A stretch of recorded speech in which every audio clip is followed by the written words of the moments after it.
This should look a little familiar to you. This is a G36 gel ball blaster here. The brand is CAISSA, CAISSA. You can find it on Amazon.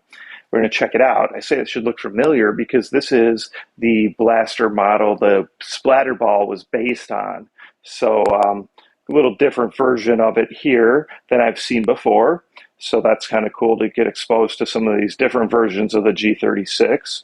But as you can see, a lot of similarities to the splatter ball. And of course, we'll go through it. Let's talk about everything included, put it together as we go.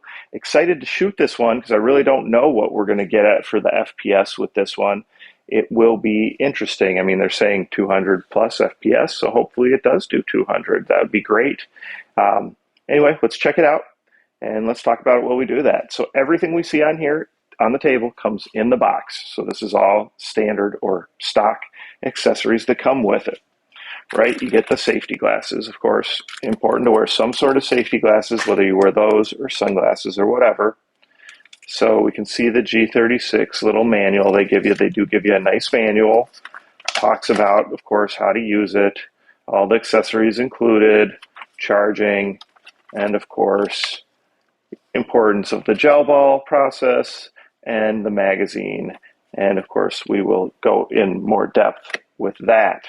So for those of you who are new to gel blasters, this one comes with a couple 5,000 packs, a couple 500 packs of gel beads. Soaking those properly is super important. If the gel balls are not 7 to 8 millimeters, your blaster won't work. So anyway, got these right here. You're going to want to soak them. There's 3 tips. They need plenty of space, plenty of water, plenty of time. Okay, so do those 3 things. Make sure you've got a large enough container, use plenty of water, and give them 4 to 6 hours. At that point, there should be water left over, there should be room left over. Drain them out. You can store them for up to 2 weeks.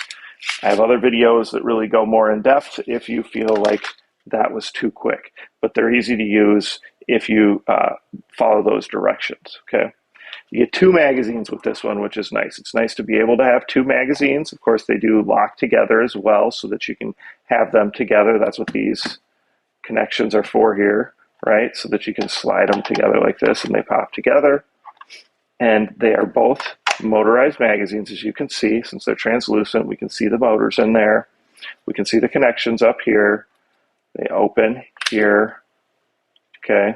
Now, as with all magazines, make sure that you're not storing any blasters inside them or any gel balls inside them when you're done playing.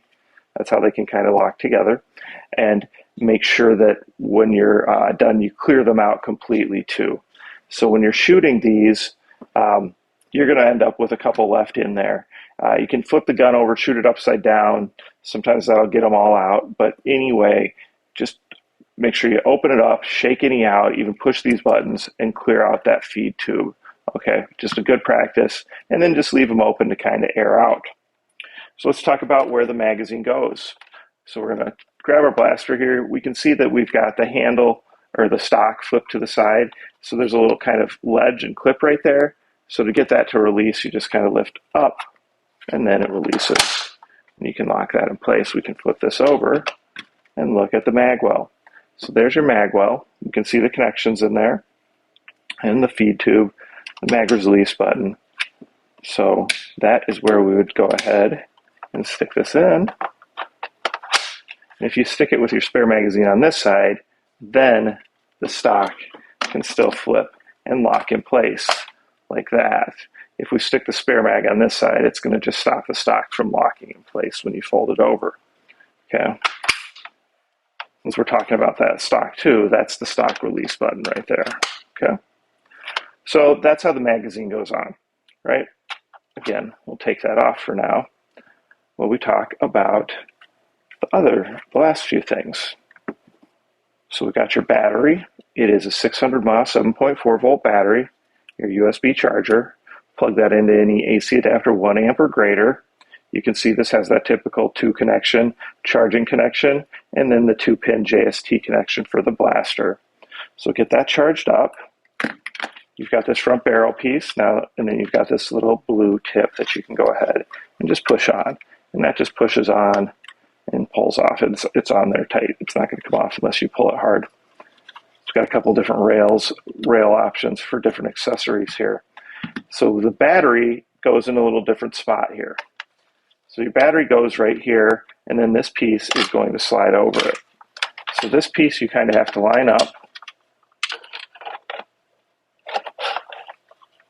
So it lines up like this, because then you see that it's going to click in. So let me go ahead and push that down for a moment. So it lines up and clicks in like that, okay? And then the button to release it is right here. So it does take a little bit getting used to, because it's just a different mechanism of putting a battery in. So you can kind of do it like this. I'm doing here, kind of clip it in, push it under here, and slide it on. And it's not going to look super smooth because it does just take a little bit of practice. It's not that it's hard, it's just different. So actually that went pretty well. That was better than my dry run. So anyway, so we got the battery in there, got on safety, got on automatic. Now this also has the charging handle that'll prime the magazine. So when you have your magazine in, pull this back, you can hear that. That's the motor running. All right. In this one, it'll still prime in safety. Obviously it won't shoot. Oh, I was in safety, excuse me. So in safety, it'll still prime, just won't shoot. In automatic, obviously it'll shoot and prime. So sometimes they won't prime in safety, but this one will.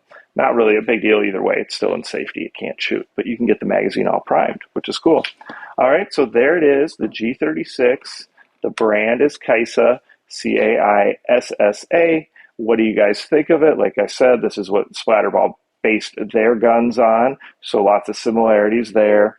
Definitely looks cool. I like that it comes with two magazines. They're both motorized. That's obviously a big plus. Now it's just going to come down to performance. So looking forward to testing it, seeing what kind of FPS we're at. They're saying 200. Hopefully that's true. So let me know what you guys think. Comments, questions, please post them below. Please like, please subscribe, participate in all the giveaways, and I'll go ahead and post that demo with FPS, and I'll post a long version where I just attach it to the end of this video too. Thanks for the support, and make sure you're sharing this channel with your Gel Blaster friends.